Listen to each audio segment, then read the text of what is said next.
Hey, what's up, everyone? Ralph here. So we have to talk about this Seattle Waffle Shop that had to shut down due to not being able to handle the cost of doing business. Now, with minimum wage going up, increasing in many states, especially on January 1st, a lot of businesses are finding out that they just can't handle that kind of rise. We've seen it all over the place. Right? We've seen California with their minimum wage increases. What happened to many of the businesses that happened in the state, where businesses shutting down, employees being let go, their hours being reduced, and just overall the cost of selling goods and services have increased exponentially. So a lot of people are complaining about just why everything is so expensive. When in reality, a big part of that obviously is because a lot of these minimum wage increases are happening across many of these obviously democratic states. And we understand the consequences, but it seems like some people have to learn the hard way, right? Unfortunately, some people have to learn the hard way, whether it's the cost of goods increasing or businesses shutting down. And you have to learn that way, because then you have to figure out, okay, does this work? Like, yes, you want people to be able to, make more money, right? Be able to afford to live, be able to buy the things that they need. However, there are consequences to a lot of these actions, and it's sad because the people that these Democrat policies, a lot of these politicians, they either they always like to come across as if they care, right? They care about people. They care about people that are struggling when it comes to their finances. Care about poor people, whatever it is. They seem to always act like they care, but the policies that they implement always seem to hurt these very same people. And that's the frustrating part, because they really don't care, but it's an easy way for them to get votes, right? Because if people are struggling financially, then you say, okay, what's the solution? Oh, let's increase the minimum wage. And that's an easy way to get votes, right? Because who's going to say no to more money? And especially when you have people that really don't understand economics or understand business, then it's an easy way for them to say, oh man, if you could just help me to make more money, then obviously that's an easy vote. And politicians use this, understanding that the consequences, you won't see the consequences until later on. So if they want the votes now, if there's an election that needs to be won, they're going to implement these things, hoping that they can get the vote. So what we're gonna do is we're gonna watch this video on the news, and we're gonna hear this Seattle Waffle Shop owner talk about why she had to close up shop. So let's take a look. A new year means a new contentious policy in Seattle. Starting tomorrow, minimum wage for the Emerald City is jumping up. Yeah, that jump may be good news for workers, but businesses are now evaluating what it means for them. But as Fox 13's AJ Janeville reports, at least one local business says it's just the latest hardship, so they're going to be closing down for good. It's never an easy decision to shut down a staple in the community, but the owner of Bebop Waffle Shop tells me with the estimated cost of doing business due to this minimum wage increase, closing her doors was the only choice. We need to fold up the tables and just sweep the floor. It's the end of an era in West Seattle. Oh no. This was my dream, to own my own cafe, to run it how I want to, and to really be in service to people. More than a decade ago, Karina Lukenbach opened up her business. She served breakfast to the West Seattle community for years. There's a waffle bar of things. Now, her dream comes to an end. I've cried every day. The tough decision to close is due to several reasons, including less foot traffic and rising costs of goods. But Karina tells me the final straw is the city's increasing minimum wage. Just for me, the increase would cost me $32,000 more a year. She says she's all for workers getting paid the most. Unfortunately for her, she just can't afford to keep up with the change. Especially after the election, I think the hardest thing that has really been for me to close is taking a safe space away from people. So look at that. So now you can see where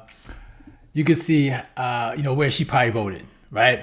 You have an idea where she voted, and also based on what I read, she used to live in New York and then she came over to Seattle. So I think we could I have no idea, but I can make an assumption that she probably votes Democrat, right? So she's basically voting for the very same people that are putting her out of business. Okay, because when you talk about Democratic policies, they are the one that are for artificially increasing the minimum wage the way they're doing it, right? Because we all know when you artificially increase the minimum wage, it doesn't mean that these workers are actually are worth that much, correct? And look, this is not to say that I don't want people making their money. Of course I want it, but fighting for this minimum wage is not the right way to go about doing it. You have to improve your skills. And if you're talking about minimum wage jobs, these aren't long-time jobs. These aren't long-term jobs. These are not something that you want to do for the rest of your life. You want to be building up your skills, improving your skills, so therefore you can get a higher paid job. But she's finding out the hard way that the very same people she probably votes for are the very same people that are putting her out of business, right? And it doesn't, of course it doesn't help also that, maybe a lot of people work from home. So like she said, there's less foot traffic. So there's not a lot of people probably, going around the store. Also, she also talks about the cost of the goods. Like she had to increase the prices of the cost of goods. And of course that has to do with increasing the minimum wage. That creates inflation, because if you're going to increase the cost of a business, they're going to transfer that cost onto the customer, right? Through the prices of the goods that they sell. And obviously that hurts, right? People are going to get to a point where they say, you know what, I'm only going to pay so much, right? It gets like, it's probably not worth it. You can see that in fast food places like McDonald's. People are saying, you know what? Yeah, a burger, a Big Mac costing $16. Yeah, it's just not worth it. I'm just gonna go somewhere else to get a burger. And these are the effects of these policies. And it's sad that she got to shut down. But let's be real. Some people have to learn the hard way. And she's learning that when it comes to, it doesn't matter how much you increase, wages, your costs are you can't decrease the cost, right? Your costs are gonna go up. Okay, and you have to compensate for that, whether it's through higher, costs for the goods and services, or you're gonna have to let people go. So there's always a consequence to these actions, and of course, her consequence is she has to shut down business because she can't afford it. So let's hear what else she has to say. The stories of like what it meant to people to come in and feel safe and to feel welcomed. I didn't know. For people who live in the area, her shop is more than a business. It was a part of the community.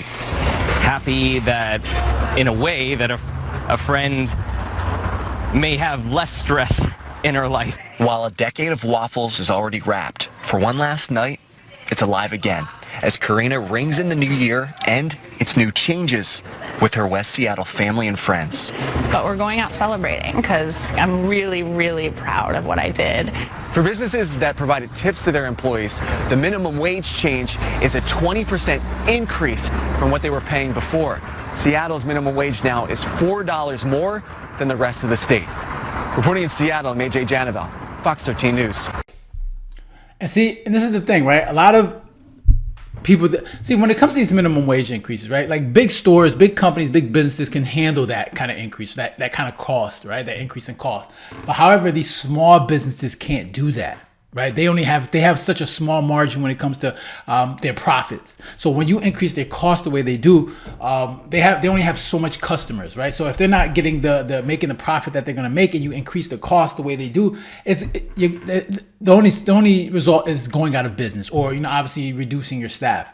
And that hurts everyone. It hurts the community, hurts the people that look for jobs. And of course there's always people that, hey, if you can't afford to pay your employees, then you should be in business. That's just that type of thinking just doesn't work, because not all businesses are the same. Okay, and it's always the people that have never really ran a business or don't understand that economics, where they just like, if you can't afford it, then you should be out of business. But how many people does that impact? It impacts the state, the city. It impacts a lot of people that, small businesses are going out of business because they can't afford the cost, because government, politicians are artificially increasing the cost of doing business. It just really sucks that, like, politicians have so much effect that they're telling people how you should run your business. You're telling me how much I should increase my cost of doing my business. And that shouldn't work, because these politicians have no idea. They've never run a business. They have no idea how businesses are run. All they do is just make policies and get vote and try to get votes. So it's kind of sad to see that, but unfortunately, this is what she voted for, and she has to deal with the consequence. So those are my thoughts. I'm interested to hear your thoughts. Make sure to leave a comment down below, hit the like button, share, and if you haven't done so already, make sure you subscribe. All right, so you guys take care and have a good one. Later.